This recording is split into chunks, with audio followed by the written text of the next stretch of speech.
Nō reira kei ngā puhi a kākāriki, kei ngā puhi kai ore ore, a tēnā koutou katoa nau mai anō ki te Karere i tēnei rā. Kua hoki a te whenua o Pūkāhu, arā te whenua e tūnei a ngā puna ngā whā o Awakeri, ki ngā ringaringa o ngā uri o te tarati o Pūkāhu Whānau Domain.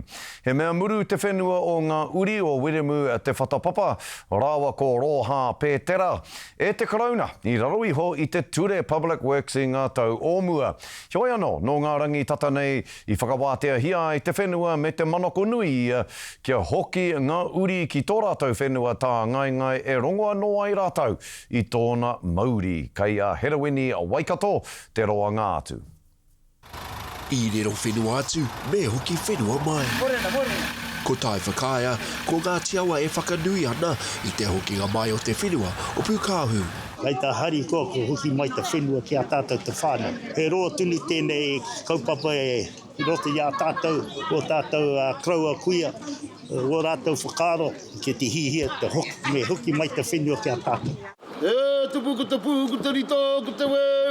hoki te whenua o Pūkāhu ki ngā ringaringa o te tarati o Pūkāhu Whānau Domain, whai muri i te huru mututanga o Awakeri Hot Springs Limited i nā tata nei, ko tahi miliona tāra te nama ki te tari tāke. Oh no, we didn't get it for free. Liquidators are put in place to get the best deal possible for the accreditor. The creditor was Inland Revenue. So we've unfortunately had to pay for the pleasure of taking back that perpetual lease. So, well, that's something obviously we're not allowed to talk about, but you know what? It's worth every cent. Kei te ki te tātou, aha ko te ai o tango tō tātou whenua, he maha ngā whakatika, ngā whakapaipai, mo tō tātou whānau, ka mātou, nā tarakiti, ki te huitahi, anga whakamua pēr, ki te whakawhiti kōrero, me pēhea tā tātou anga whakamua. I te tau ko tai mano iwa rau te kaumawha, ko tai e ka whenua i murua e te karauna, hei wāhi keri kōhatu.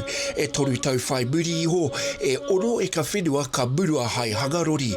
I te tau ko tai mano iwa rau te kaumawaru, te kau eka i murua hei hanga i te wāhi ngā whānei. Nā tiawa, i tuku nātu tōna kreme, wai whā te kaumaono. Nā kona, tēnei whenua, i whakatakotutia, ki mua i te aroaro o te kāwanatanga.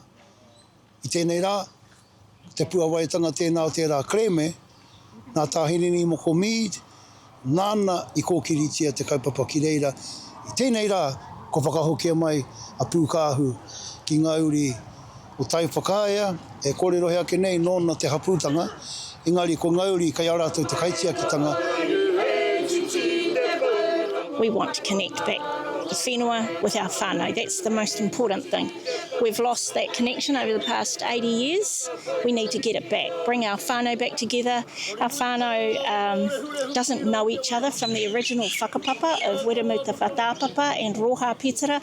We need to bring those two whānau back. I nai nei kaere mate ki tēnā hua, e nui ke nā mahi I mua tēnā. E nei, ka hara mai o tata moko puna, ka koina kei reira ke te hari koa. Ka pupuri ia rātou, ka pupuri te whānau. Aia ki a wenui arangi ai. Hei ngā wiki e tū mai nei, whakapaipai hia i te whenua me te āki atu i te hapuri kia āwhina tia ngā mahi nei. Herewini Waikato, Pūkāea.